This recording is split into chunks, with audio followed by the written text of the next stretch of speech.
Hi పిల్లలు, ఎలా ఉన్నారందరూ? చిట్టి పురాణాలకి స్వాగతం. ఈరోజు మనం చెప్పుకోబోయే కథ పేరు మార్పు.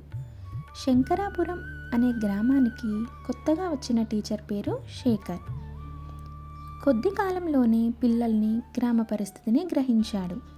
పిల్లలు తెలివితేటలలో పర్వాలేదు, కానీ ఇంటి వద్ద పుస్తకం తీసే అలవాటు లేదని, ఇంటి దగ్గర చదవరని గ్రహించాడు. పిల్లలు ఎప్పుడూ టీవీ చూడటంతోనే గడిపేస్తున్నారు. అందరూ గుంపుగా చేరి టీవీ చూస్తూ కాలక్షేపం చేస్తున్నారు. టీవీ చూడడం కంటికి మంచిది కాదు. ఈ వయసులో టీవీ చూస్తే చదువులో వెనుకబడిపోతారని, ఇంటి వద్ద చదువుకోవాలని ఎన్నిసార్లు చెప్పినప్పటికీ పిల్లల్లో మార్పు రాలేదు. పిల్లల్లో మార్పు తీసుకురావాలనే పథకం తయారు చేసుకున్నాడు శేఖర్. ముందుగా పిల్లల్ని టీవీ నుండి దృష్టి మళ్లించాలని, తరువాత చదువు సంగతి చూడొచ్చని నిర్ణయించుకున్నాడు శేఖర్. సాయంత్రం వరకు బడిలోనే ఆటలు తనే ఆడించాడు. రోజుకో కొత్త రకం ఆట ఆడించాడు, నేర్పించాడు. క్రమేపీ పిల్లలు శేఖర్కి చేరువయ్యారు. టీవీ చూడటం తగ్గించారు. శేఖర్ కోరుకున్నది కూడా అదే.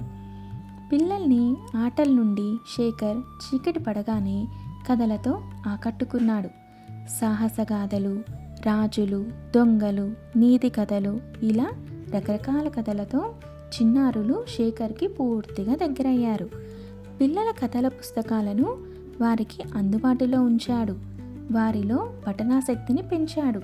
స్కూల్లో ఉన్న కథల పుస్తకాలను వారికి అందించాడు. ఈ క్రమంలో పిల్లలు పూర్తిగా టీవీని మర్చిపోయారు. శేఖర్ ఆనందించాడు.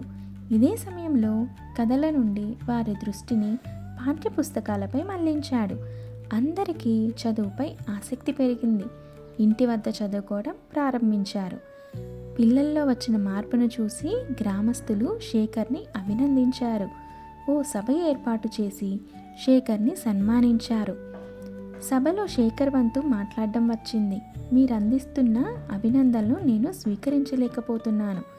నాకు మీరంతా కలిసి ఓ మాట ఇస్తే అప్పుడు అందుకుంటాను మీ అభినందనలు అనడంతో అందరూ మీరు చెప్పినట్లే చేస్తాం అన్నారు ముక్కంటితో.